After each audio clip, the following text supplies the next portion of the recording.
और क्या हाल है? अच्छे हो? हमने कल पढ़ा था, क्या पढ़ा लिया था कल? लार ग्रंथि के बारे में पढ़ा। लार ग्रंथि से किसका श्रवण होता है? लार ग्रंथि का। किसका? इसके अलावा दो एंजाइम हमने पढ़े थे, कौन कौन से? एमाइलेज और टायरेज। कौन सा? टायरेज। तो ये दो एंजाइम हमने भी पढ़ लिए थे। टाइलिन जो का वर्क जो होता है, इसका वर्क हमने कल ही पढ़ा था। इसका कार्य क्या होता है? टाइलिन का कार्य जो होता है वो स्टार्च जो पॉलीसैकेराइड होती, कौन सी है? पॉलीसैकेराइड। पॉलीसैकेराइड माल्टोज में बदल देता है, जो डाइसैकेराइड। कौन सी सैकेराइड है? डाइसैकेराइड। मतलब क्या हुआ यहाँ पे? कल हमने ये भी पढ़ा था कि जो लार होती है या मुख के अंदर भोजन का पाचन शुरू हो जाता है और पाचन में सहायक कौन है? लार ग्रंथि। तो स्टार्च को माल्टेज में, मतलब क्या हुआ कि कॉम्प्लिकेटेड को, जटिल भोजन को कुछ सरल कर दिया इसने। इसके अलावा एक लाइसोसोम एंजाइम पाया जाता है। क्या पाया जाता है? लाइसोसोम एंजाइम पाया जाता है। अब लाइसोसोम एंजाइम जो होता है वो क्या कार्य करता है? बैक्टीरिया की सेल वॉल को कैबलेज कर देता है। जो भी जीवाणु होते हैं, जीवाणु की कोशिका भित्ति को गला देता है। कोशिका भित्ति को गला देता है। अब कोशिका भित्ति जब गल जाएगी तो वो जीवाणु क्या हो जाएगा? मर जाएगा।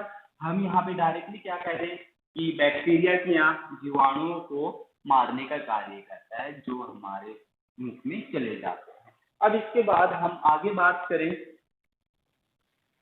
आमाशय की, जो महत्वपूर्ण कार्य करता है आमाशय।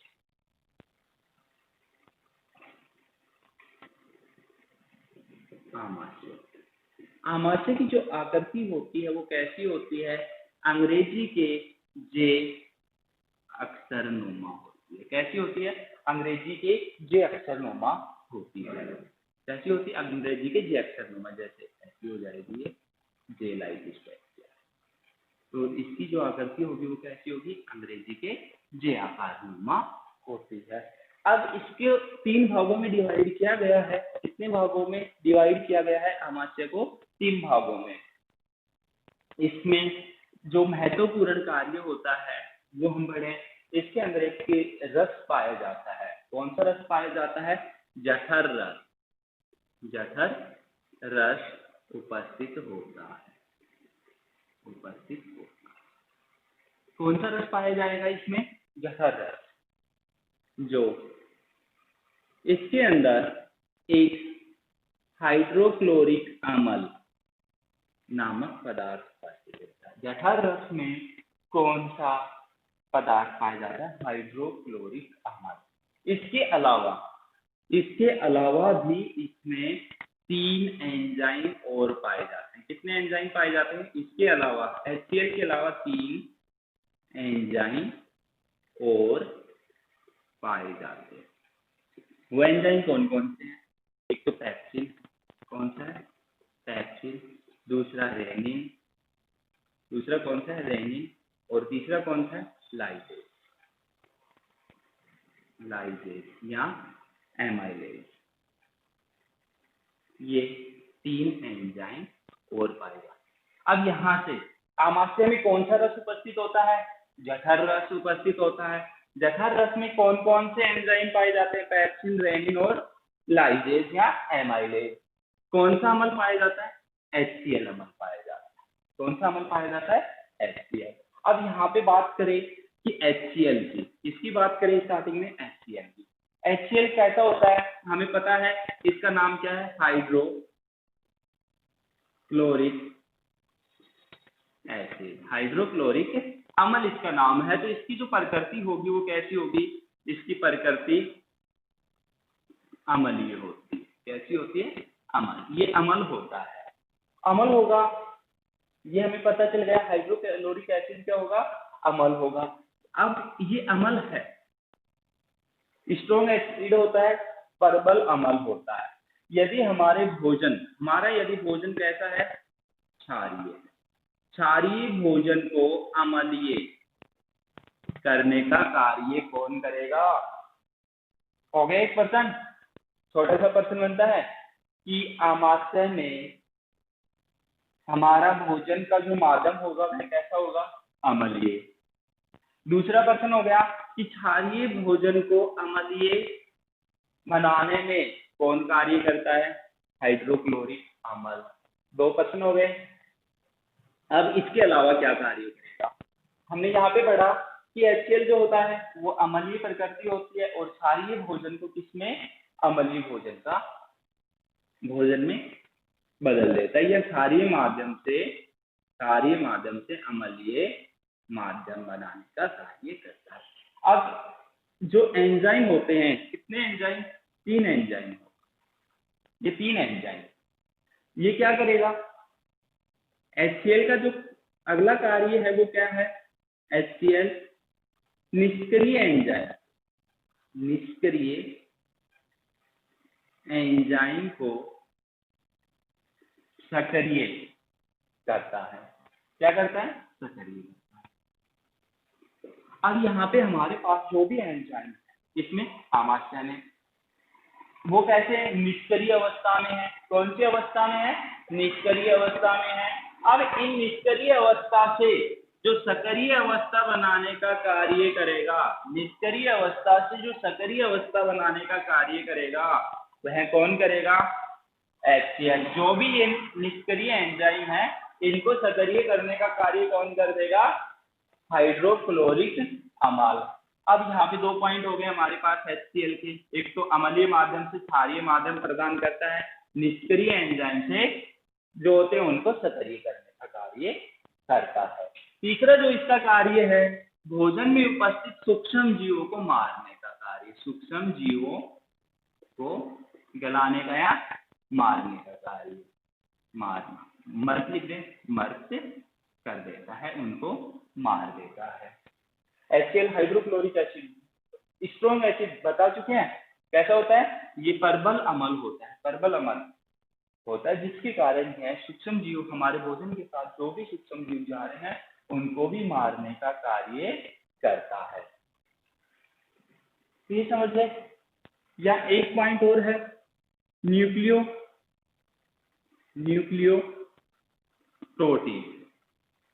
प्रोटीन का विघटन ही करता है। क्या कर रहा है? न्यूक्लियो प्रोटीन का विघटन करना भी किसका कार्य है? HCl का ही कार्य है।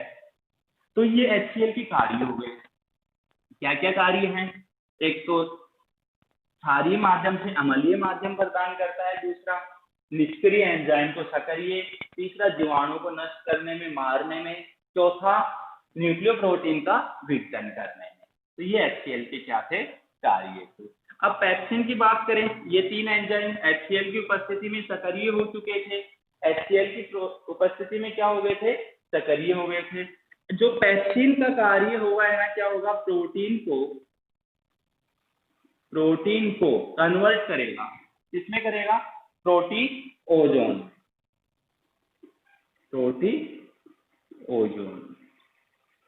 प्रोटीओजोन में या पेंटोज में।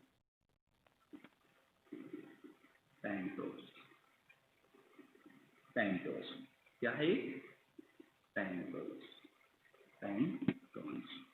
अब पैक्सिन का जो कार्य है प्रोटीन, उसको किसमें? पेंटोन्स में कन्वर्ट कर रहे हैं, प्रोटीओजोन में कन्वर्ट कर रहे हैं, बदल रहे हैं। जो भोजन को, प्रोटीन जो है वो जटिल माध्यम है, पेंटोन या प्रोटीओजोन वो सरल हो गया। तो पाचन का मतलब क्या हो गया? जटिल से सरल में। अब रेनिन की बात करें, रेनिन हमारे दूध में जो एक प्रोटीन पाया जाता है, दुग्ध में उपस्थित कैसिन नामक प्रोटीन पाए, कैसिन को ठोस प्रोटीन में बदल देता है। जो कैसिन होता है वो कैसा प्रोटीन है? तरल है या द्रव है? तरल है। कैसिन प्रोटीन को ठोस प्रोटीन में बदल देता है। रेनिन, पैक्सिन का क्या कार्य है? प्रोटीन को पेंटोन्स या प्रोटीओजोन में, रेनिन हमारे दुग्ध में उपस्थित कैसीन को कैसीन प्रोटीन भी कह सकते हैं, ठोस प्रोटीन में बदलने का कार्य करता है। अब ये ठोस प्रोटीन में बदल गया, जिसके कारण यह हमारे आमाशय में अधिक देर तक रुक सकता है। अब बात करें लास्ट के तीसरे की, लाइसोजेज। लाइजेज का क्या वर्क है? लाइजेज का क्या वर्क है? हमारे भोजन में उपस्थित वसाओं को किस में बदलेगा? वसाओं को अम्ल या ग्लिसरीन में बदलने का कार्य करता है। अम्ल या ग्लिसरीन में बदलने का कार्य कौन करेगा? लाइजेज। अब बात एमाइलेज भी होता है। कौन सा है? एमाइलेज। एमाइलेज का क्या कार्य है, या दोनों का मिलके ही कार्य कह सकते हैं, एमाइलेज और लाइजेज का। ये क्या करता है? कार्बोहाइड्रेट का पाचन करता है। कार्बोहाइड्रेट का पाचन करता है। कार्बोहाइड्रेट का पाचन एमाइलेज या लाइजेज करता है। तो ये जो थे आमाशय के अंदर जठर रस में HCl अमल था, पैप्सिन, रेनिन, लाइजेज, इनके कार्य हम पढ़ चुके हैं। इसकी आकृति कैसी होती है? इसकी आकृति अंग्रेजी के जे अक्षर नुमा होती है। अब इसके बाद बात करें कि आमाशय के अंदर एक गति होती है। क्या पाई जाती है? एक गति पाई जाती है, जो गति होती है पेशीय गति। पेशीय गति बहुत ही महत्वपूर्ण पॉइंट है ये। क्या, कौन सी गति होती है? पेशीय गति। किसमें? आमाशय में।